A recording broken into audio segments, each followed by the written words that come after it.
Assalamualaikum warahmatullahi wabarakatuh. Teman-teman, kembali lagi di channel YouTube saya, Khairun Imam. Gimana nih kabar kalian? Semoga kita semua selalu diberi kesehatan, kemudahan, dan juga limpahan rezeki dari Yang Maha Kuasa, teman-teman ya.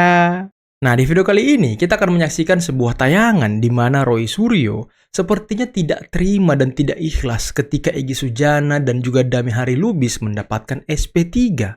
Maka dari itu, Roy Suryo beserta dengan tersangka lainnya, yang ini dari klaster pertama dan juga klaster kedua, plus kuasa hukum mereka akan menggugat SP3 dari Polda Metro untuk Egy Sujana dan juga Dami Hari Lubis. Waduh. Makin panjang aja perseteruan orang-orang ini ya, makin pecah-pecah aja orang-orang ini. Selain itu teman-teman, kita juga akan mendengarkan bagaimana luapan emosi dari Ibu Eli Danetti terhadap Roy Suryo dan juga orang-orang TPUA yang selama ini tidak menerima Egy Sujana. Dan masih banyak lagi mengenai perseteruan dari para pembenci Pak Jokowi. Nah, dan lagi kita akan mendengarkan penjelasan dari Ibu Irma Suryani mengenai para peneliti abal-abal ini. Tapi sebelum kita mulai, jangan lupa like, subscribe, dan share. Dan tanpa perlu berlama-lama lagi, mari kita mulai videonya berikut ini. Jadi tim kuasa hukum kami, ya kita berdelapan ini atau 6 yang masih tersisa, itu akan mempertimbangkan, akan melakukan langkah-langkah hukum untuk ini. Karena bukan kami mau kemudian mengurangi kebebasan atau mengurangi kesenangan dia bagian dari kami, ya. Tetapi kami ingin menekan jangan sampai kasus macam ini ada pemisahan, ada pecah belah yang kemudian dilakukan oleh oknum-oknum tertentu dan itu memanfaatkan institusi kepolisian. Sabar itu sulit, ikhlas itu sakit. Dapat sama Pak Jokowi itu. Kenapa?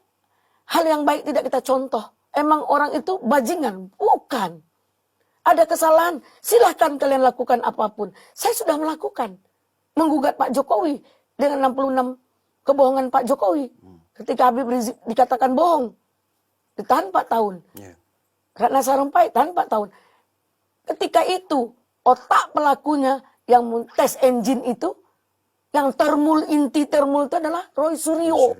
Soal mobil SMK itu. Sekarang kok benci banget, kayak orang gila dia. Begitu.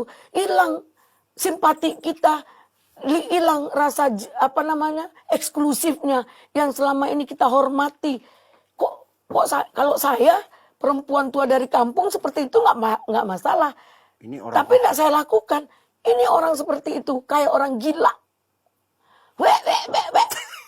Itu, ini masa gelar perkara cuman itu. Ibu nonton Roy Suryo kalau lagi ngomong.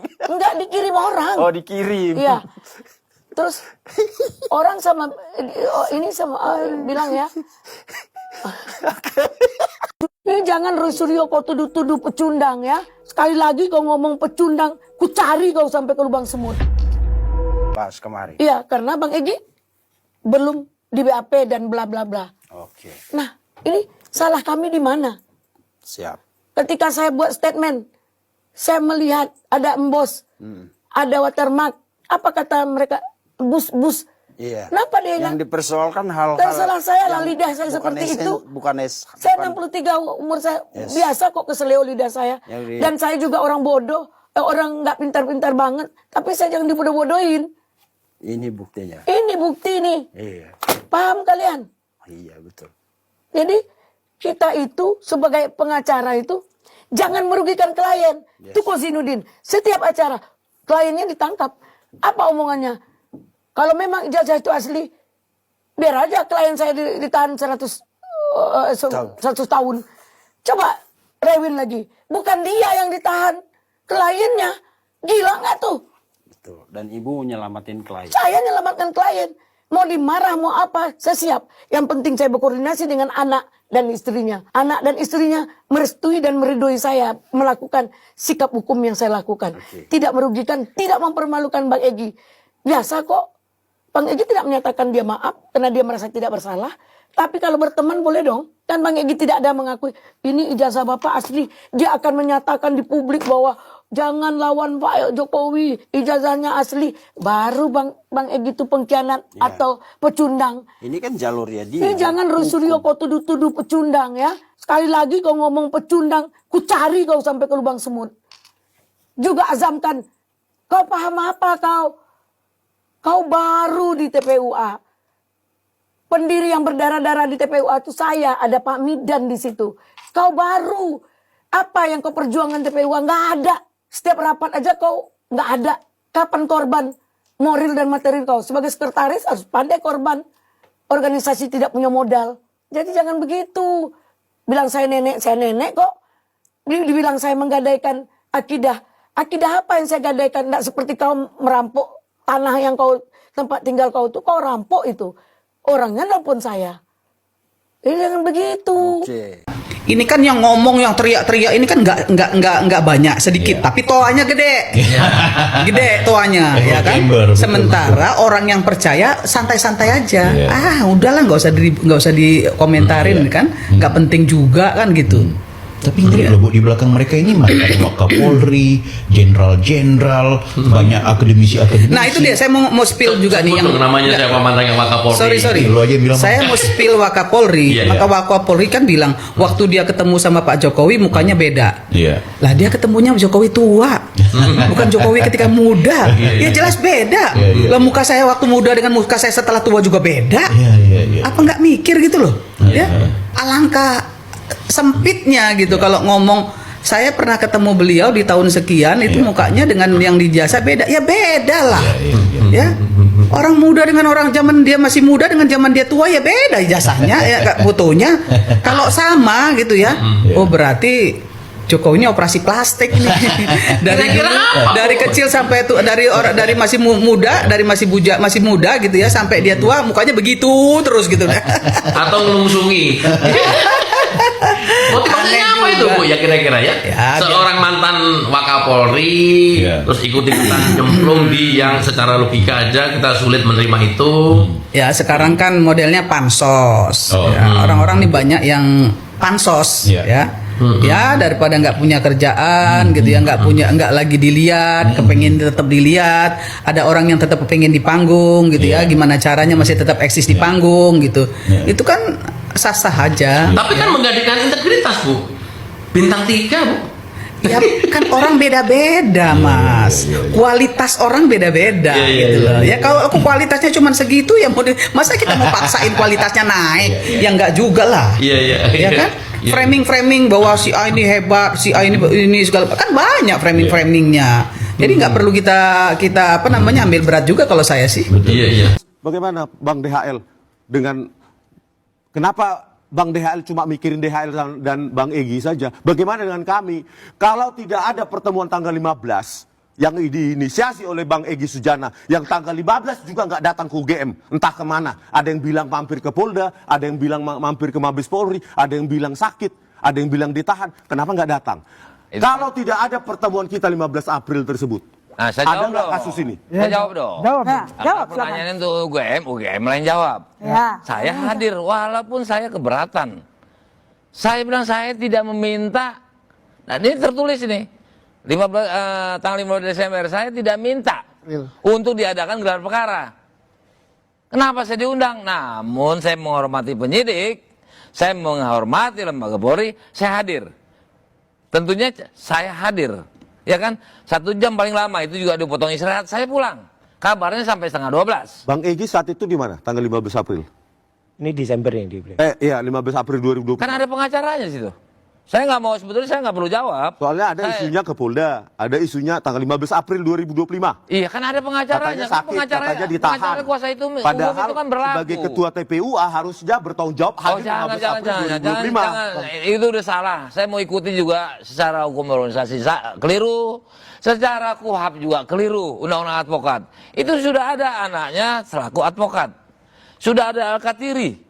Sudah ada yang namanya Elida.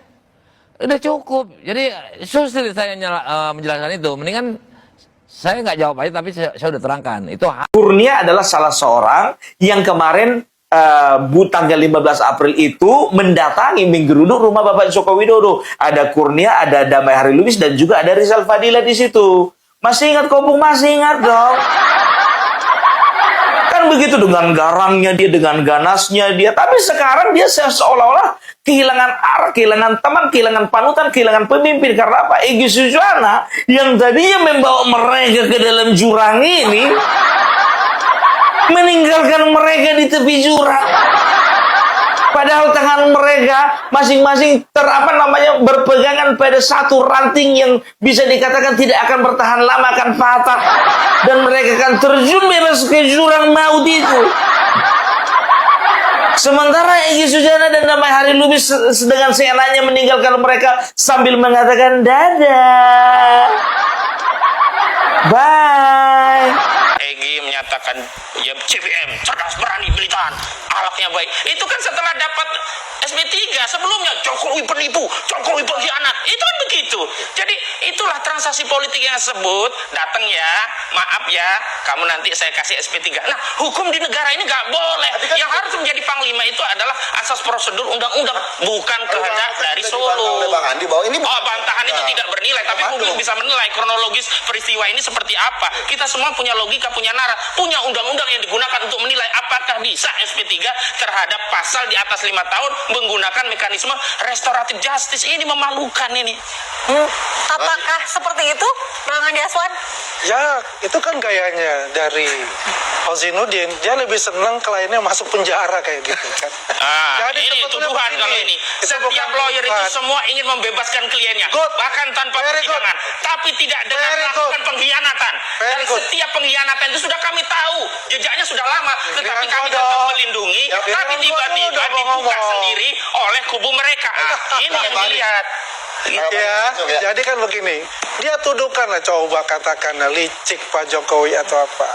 Ya, apa sih untungnya Pak Jokowi ya untuk ini? Pak Jokowi sudah katakan kita pengadilan kok, silakan. Tapi ini kan ada yang namanya sosok dari sisi humanisme kemanusiaan itu. Dan itu bukan permintaan Pak Jokowi, bukan permintaan dari relawan. Itu permintaan dari tersangka ini dengan kondisi masalah kesehatannya. Ya kan? Bukan, apa sih untungnya buat Pak Jokowi? Apa sih? Kan nggak ada. Silakan kita maju kita ke pengadilan. Bang Andi, tapi sedikit saja tadi menanggapi dari penjelasan Bang Mari, apakah memang RJ ini sudah ada ketetapan hukumnya, sudah ada pengadilannya begitu dengan dikeluarkan? Saya tidak sampai masuk ke sana, itu adalah tim kuasa hukum kalau bicara itu. Yang saya lihat di sini adalah posisi dari Pak Jokowi sebagai seorang negarawan yang menerima permintaan RJ, bukan dari Pak Jokowi. RJ itu adalah dari pengacaranya Egy Sujana. Tapi dari informasi tanggal 17 yang saya dapatkan di pertemuan itu disepakati lah RJ itu ya Bang ya? Ya, RJ itu tidak dari satu pihak. RJ itu pertama yang dilakukan adalah permintaan dari tersangka. Itu harus ada. Ya kan? Kemudian RJ ini kan diinfokan oleh penyidik. Ada RJ permintaan, bagaimana Pak Jokowi, bagaimana Pak Maret, bagaimana Andi, bagaimana Lecumana. Kan begitu. Sudah mendapatkan persetujuan dari para pelapor lainnya begitu? Iya, jadi tanyakan itu dulu kan, dipanggil lah mereka. Ini ada permintaan RJ, ya. Tapi sebelumnya, ya kan nggak etis menurut saya kalau misalnya Bang Egy itu dia ketemu di Solo. Ini kan permintaan dia, inisiatif dia. Untuk kesehatan dia gitu loh. Ya, terlepas dia katakan tidak ada permintaan, Pak Jokowi sudah mengatakan tidak perlu untuk diucapkan. Ya, secara verbal. Gimik pertemuan itu dengan ditutup dengan doa yang 12 menit dari pertemuan 55 menit, ya. Artinya sudah apa ada di sana? Dengan doanya coba. Ya Allah ya Rabbi, sembuhkanlah ya ayahanda kami Presiden ke-7 Joko Widodo. Itu menandakan Pak Jokowi tidak pernah salaman ini begini dalam kondisi dia yang sekarang. Selalu melangkap tangan. Ketika ketemu Pak Jokowi, pegang, peluk. Dikonfirmasi oleh Ibu Elida Zanetti sebagai kuasa hukumnya hadir di sana. Sebenarnya Pak Jokowi pernah nggak sih? Oke teman-teman, itulah tadi beberapa video yang bisa kita simak, yang bisa kita saksikan pada kesempatan kali ini. Dan gimana menurut kalian mengenai Roy Suryo yang ingin menggugat SP3 Egy Sujana, mengenai kemarahan Ibu Elida Zanetti, mengenai penjelasan yang sangat luar biasa dari Ibu Irma Suryani, dan lain sebagainya. Coba kalian komen di bawah ya. Oke, mungkin cukup sekian dulu video kali ini. Jangan lupa like, subscribe, dan share videonya. Akhir kata, billahi taufiqul hidayah. Assalamualaikum warahmatullahi wabarakatuh. Bye-bye.